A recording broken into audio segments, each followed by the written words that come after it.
आज से 150 साल पहले किसे पता था कि हम ह्यूमंस स्पेस में जा सकते हैं। बल्कि स्पेस में नहीं, किसे ये पता था कि हम ह्यूमंस मून पे भी पहुंच जाएंगे और मून पे पहुंचने के बाद वहां से जिंदा वापस भी आ जाएंगे।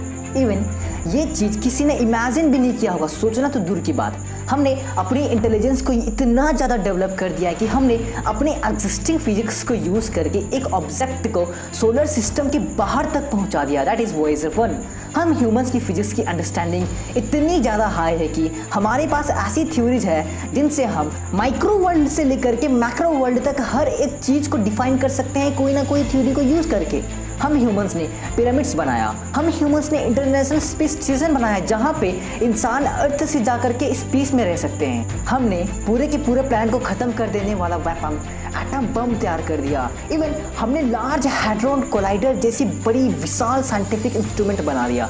लिटरली ऐसे ऐसे चीज़ जिसको बना पाना नामुमकिन सा था, पर हम ह्यूमंस ने अपनी इंटेलिजेंस से अपने फिजिक्स की अंडरस्टैंडिंग को यूज़ करके हर उस चीज़ को मुमकिन बना दिया और काफ़ी बड़े बड़े अचीवमेंट्स हासिल किए हैं। Theory of relativity, quantum mechanics, ये कुछ ऐसी थ्योरीज है जिनसे ये प्रूव हो जाती है कि हम ह्यूमंस क्या कुछ नहीं कर सकते हैं। हमारे फिजिक्स सच में बेहद ही ज़्यादा एडवांस है, इतनी ज़्यादा कि हम ये बतला सकते हैं अर्थ पे रह करके कि अर्थ से अरबों किलोमीटर दूर जो प्लैनेट है वहाँ पे क्या क्या हो रहा है। बट वेट, क्या हमारी फिजिक्स की अंडरस्टैंडिंग, क्या हमारी फिजिक्स की नॉलेज वाकई में इतनी ज़्यादा एडवांस है कि ये हर जगह यूनिवर्स में हर एक चीज़ को एक्सप्लेन कर सकती है?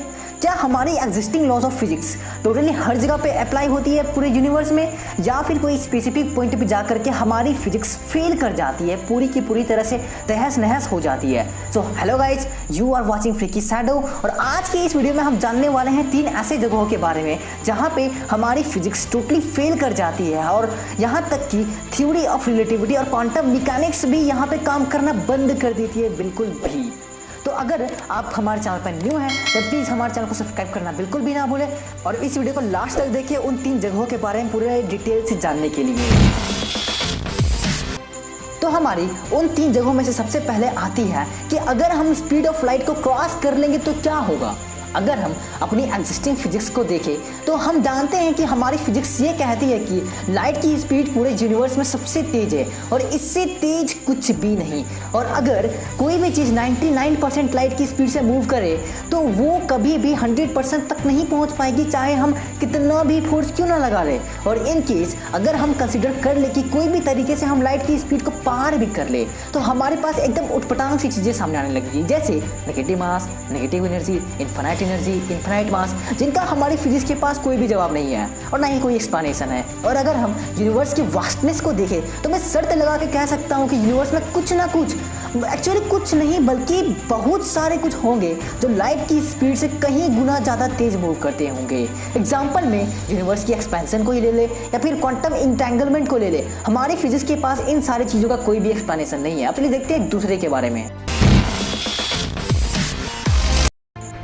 ये जानने से पहले कि इस जगह पे हमारी फिजिक्स के नियम कैसे फेल करते हैं, उससे पहले हम ये जानते हैं शॉर्ट में कि ब्लैक होल्स क्या होते हैं। एक्चुअली ब्लैक होल्स एक एस्ट्रोनॉमिकल ऑब्जेक्ट है जिसमें बहुत सारे अमाउंट में मैटर भरा पड़ा है, बस कुछ ही छोटे से स्मॉल एरिया में। और जैसा कि ब्लैक होल्स में बहुत ज़्यादा अमाउंट में मैटर प्रेजेंट है, उसकी वजह से ब्लैक होल्स की force of gravity immensely strong होती है, बहुत ही ज़्यादा हाई होती है। जैसा कि ब्लैक होल्स की फोर्स ऑफ ग्रेविटी बहुत ही ज़्यादा हाई होती है, उसकी वजह से वो हर एक चीज़ को जो उनमें फोल करती है उसे वो एक सिंगल पॉइंट ही और अट्रैक्ट कर लेती है और उस सिंगल पॉइंट को हम सिंगुलैरिटी कहते हैं। और इसी पॉइंट पे सारा का सारा झमेला शुरू हो जाता है। ये एक ऐसा पॉइंट है जिसे साइंटिस्ट लोग ऐसे डिफाइन करते हैं कि यूनिवर्स में प्रेजेंट एक ऐसी पॉइंट जहाँ पे लिटरली कोई भी फिजिक्स के नियम अप्लाई नहीं होते, यहाँ तक कि हमारे फिजिक्स के 2 पिलर्स रिलेटिविटी और क्वांटम मैकेनिक्स भी नहीं। तो आखिर ब्लैक होल्स के सेंटर में होता क्या है, उसको डिफाइन करने के लिए हमें थ्योरी ऑफ एवरीथिंग की जरूरत है। इस बात को अगर आप विस्तार से जानना चाहते हैं तो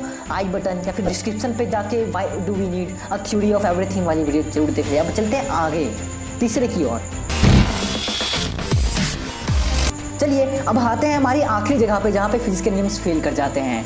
ये 2 जगह के बारे में लगभग किसी ना किसी को तो पता ही होगा, तो चलिए जानते हैं। उससे पहले कैन यू इमेजिन हम कितना लेंथ मेजर कर सकते हैं? 10⁻⁻10 10 to the power minus 20, 10 to the power minus 30, 10 to the power minus 40, 10 to the power minus 50 meters. कितना?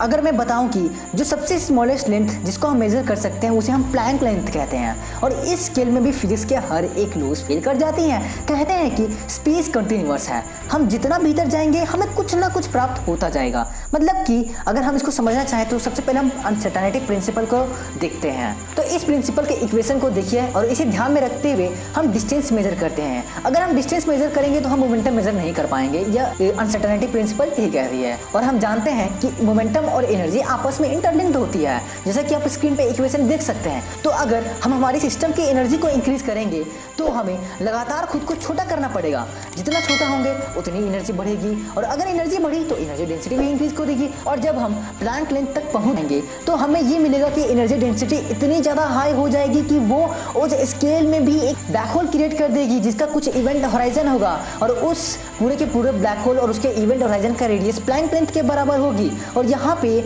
आकर के हमारे लिए ये इम्पॉसिबल हो जाएगा ये जानना कि आखिर इससे छोटा क्या हो सकता है। इसलिए प्लैंक लेंथ को लिमिट भी कहा जाता है किसी भी चीज़ को मेजर करने के लिए, और यहाँ पे आके हमारी फिजिक्स की हर एक रूल्स तहस नहस हो जाती है। तो ये थी 3 जगह जहाँ पे हमारी फिजिक्स की हर एक नियम फेल कर जाती है। होप आपको ये वीडियो जरूर पसंद आया होगा। देन प्लीज़ इस वीडियो को अपने हर एक दोस्त के साथ शेयर करें, सबके साथ शेयर करें, और हमें कमेंट करके बताएं कि आपको यह वीडियो कैसा लगा। और अगर आप ऐसे ही कुछ वीडियोस देखना चाहते हैं देन प्लीज़ हमारे चैनल को सब्सक्राइब करना बिल्कुल भी ना भूलें, और हमारे साथ बने रहें क्योंकि हमारी वीडियो सीरीज लगातार जारी है। Thanks for watching, bye.